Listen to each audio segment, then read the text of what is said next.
Hello, readers.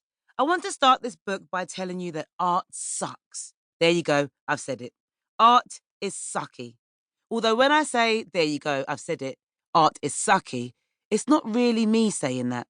It's the person who I was before all the stuff that happens in this book happened, which I guess is technically still me, but it's not the me who is currently talking to you right this minute. Sorry for such a complicated beginning. It's just my way of letting you know that I used to be like a lot of you. I used to think art was boring. Don't get me wrong. I really like drawing. If you ask me, some of my cartoons should qualify as art, but my art teacher, Mr. Woodhouse, doesn't agree. He discovered my Teachers of Wormwood High reimagined as insects drawing in the back of my book, and he gave me after-school detention cleaning paintbrushes. I dread to think what he'd be like if he saw any of my actual comic strips. I'll tell you about some of those later on in this book. You really can't blame me for being down on art. Mr. Woodhouse's classes are dull. Have you noticed how some teachers know that their subject is boring, so they go over the top to try and make it fun? Unfortunately for me, Mr. Woodhouse is the exact opposite. I reckon he must have made a bet in the staff room about how many kids he can get to fall asleep in his class. His record is 4, by the way.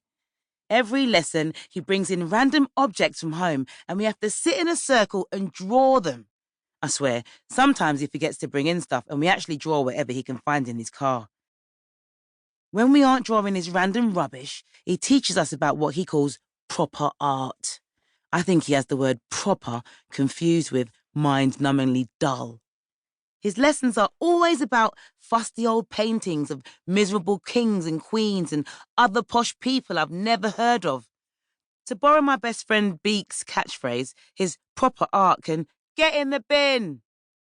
Mr. Woodhouse used to go on about how amazing Leonardo da Vinci's Mona Lisa is. Apparently, everyone always says her smile is enigmatic. Actually, before we go any further, I need to point out that this book contains some words that you might not know the meaning of, like enigmatic. I've done this on purpose because my mum only lets me read books if they develop my reading and expand my vocabulary. If your parents thought that this was just a really funny book with loads of jokes and farts in it, they probably wouldn't buy it for you. Hi, this is Geraldine Puffin, owner of Puffin Books here.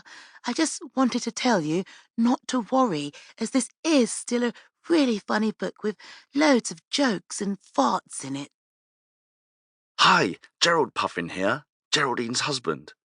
Just chipping in to let you know that this book also contains 2 of the funniest toilet-related stories you're ever likely to hear. That's all from me now. Speak again soon. Enjoy the book. Bye! As well as sprinkling a few unusual words throughout this book, I've also made some fact files about the different artists that I mention, but I promise it's only the not boring stuff. Fact file: Leonardo da Vinci. He painted the Mona Lisa. He used to cut up dead bodies and draw them. He looks a bit like a wizard. He was ambidextrous, which means he could draw, write, or cut up dead bodies with either hand. He was obsessed with the proportions of the human body. He drew this famous diagram called Vitruvian Man. It's the one where it's like a man who's in a circle and his arms are stretched out. I think it looks like a human octopus. Anyway, where was I? Oh yeah, Mona Lisa's smile being enigmatic. Enigmatic is just another word for mysterious, and people have never been able to work out whether Mona Lisa is actually smiling or not. And if she's smiling, no one knows exactly what she's smiling about. I have my own theory. I think Mona Lisa had just let out a really squeaky fart, and that smile of hers is actually a mix of relief because the fart has been trapped indoors for so long and embarrassment because it made such a weird noise. A noise like a trombone being played badly. It's for this reason that, instead of calling her Mona Lisa, I call her Tromboner Squeezer. Beaks did a tromboner in maths class once that went on for so long that Mr. Davidson, the supply teacher, thought it was a fire alarm and made us all queue up in the playground.